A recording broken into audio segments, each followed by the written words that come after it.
Kathy Tran is one of many members of the Virginia House of Delegates.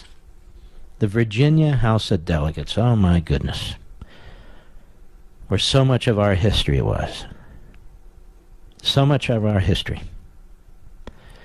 And so much now of our decline. Kathy Tran is a member of the House of Delegates. I never heard of her before. At a hearing this week, she introduced her bill. Her bill provides for abortion during labor. During labor. During birth. Ask yourself, well, how do you actually conduct that abortion? See, we use this word abortion, abort, because it's so, it just doesn't get the character of what's taking place, does it? It doesn't describe it properly. It's so dehumanizing. If somebody kills a pregnant dog, they don't talk about, well, you know, the puppies would have been, they talk about the puppies, right? Same people, often, who talk about puppies and kittens, refuse to call human babies babies when they're in the womb. Most states, under their criminal codes, you kill a pregnant mother, that's 2 counts of murder. And yet they call it a choice. How do they get away with this moral incoherence? But you would think we could at least agree that when the baby's in the birth canal, when the baby is in the birth canal, that baby is a human being. Now, most of us know that baby is a human being, period. But you would think everybody would agree, right?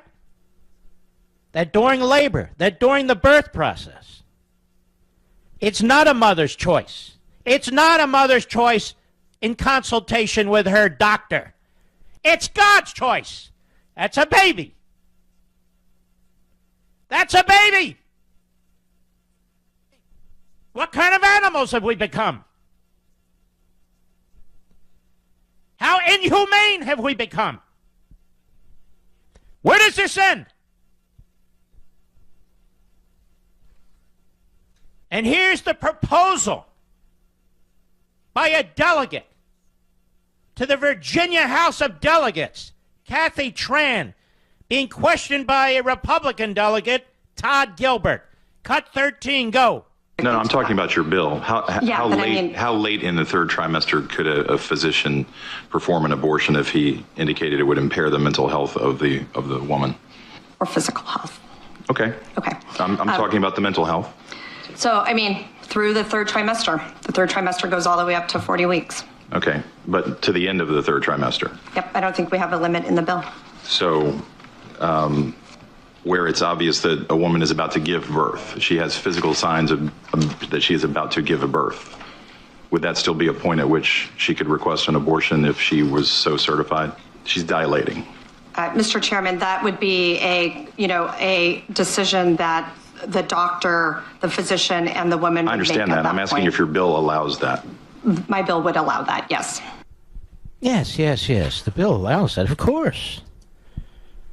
And how dare you question her, Mr. Chairman? After all, you're a male. I'm sick of that, too. We men love our children, too. We men would die for our children. We would kill for our children. We also provide for our children. They're also our flesh and blood. And I don't want to hear ever again, period, that I'm a man and I don't get to have a decision in this. I sure as hell do, and so do you. Murder is murder. This is a murder bill. That's what it is. Call it what it is. Well, the abortion... Cut it out! And then we have the governor of Virginia. Supposed to be a moderate. Nobody knew who the hell he was, Ralph Northam. He's a physician, you know. He's not only a physician, he's a pediatric physician. So he knows kids, and he loves them. The former lieutenant governor. He was being interviewed on a radio show today. Go ahead, Mr. Producer. First thing I would say, this is why decisions such as this should be made by providers, physicians, and the mothers and fathers that are involved. There are, when we talk about third trimester... How do people talk so quietly and unemotionally? And look, this is a decision, that the providers... What the hell's a provider? That the providers, the physicians, the mothers, and the fathers, that they should be making on their own. No. Somebody's going to stand up for the baby, right? Somebody has to stand up for the baby, right? There are two human beings involved here. The birth-giving mother and the baby. Somebody has to look out for the baby. Can you imagine this thinking in the wrong hands, Mr. Producer? Can you imagine this justification in the wrong hands, in the wrong mindset? What could happen? Oh, we're having looser restrictions on abortion. And looser restrictions on abortion? You're killing people. Now, what's interesting from my perspective is, I don't even come from this with a deep religious belief in this. No! I see it with my own two eyes. I process it in my own brain. Go ahead. These are done with the consent of, obviously, the mother, with the consent of the physicians, more than one physician, by the way. And it's done in cases where there may be severe deformities, there may be a fetus that's non-viable. So in this particular example... Now, hold on a minute. Well, what about circumstances where it's a perfectly healthy baby? You see, ladies and gentlemen, they can be killed too. We have enormously evil and dishonest politicians. Enormously evil and dishonest politicians. Go ahead. If a mother is in labor, I can tell you exactly what would happen. What would happen? The infant would be delivered. The infant would be kept comfortable. The infant would be resuscitated if that's what the mother and the family desired. And then a discussion would ensue between the physicians and the mother. So what does that mean? I even had us write it out so the infant would be resuscitated if that's what the mother and the family desired, and then a discussion would ensue between the physicians and the mother. That can only mean that the baby's been born. Am I missing something, guys? Seriously. That the baby's been born, and then a discussion would ensue between the physicians and the mother? What kind of discussion? What do you need a discussion for? What kind of comment is this? The infant would be, I'm reading it, the infant would be resuscitated if that's what the mother and the family desired. And then a discussion would ensue between the physicians and the mother.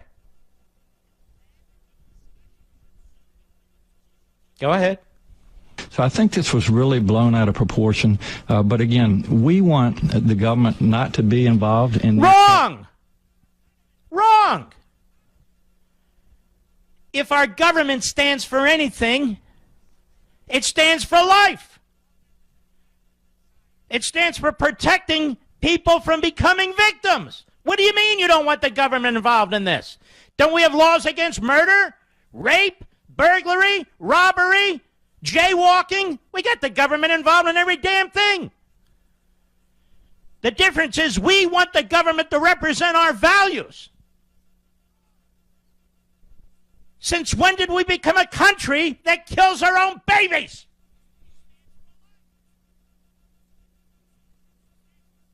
It's a choice. No, it's not. Go ahead. Decisions. We want the decision to be made by the mothers and their providers, and this is why the mothers and the providers can make decisions, but one decision they cannot make is killing the baby.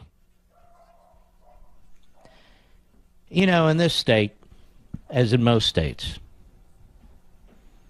you've got these child protective services who become increasingly onerous. Send your kids down the street, they come back when it's sundown, somebody reports you, then you're under the gun. You're under their finger. Normal things that you used to do as a kid, kids today are not free to do, and if parents allow them to do it, well, as I say, they're under the gun of the government. And yet, when it comes to protecting the baby, even here, you heard this guy, you heard what he said. You heard what the proponent of this legislation said. Well, we don't want the government involved in that. That's between the provider, the physicians, the mother, the this one, the that one. They all get to decide on that. Really? Really?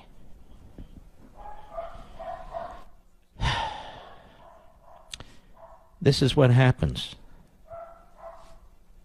when the left takes over, when you secularize a society, when you're unmoored from morals, when you're unmoored from constitutional principles, when anything goes. Anything goes. And they pretend that they stand up for the vulnerable. No, they don't. They stand on the vulnerable. I'll be right back. Mark Levin.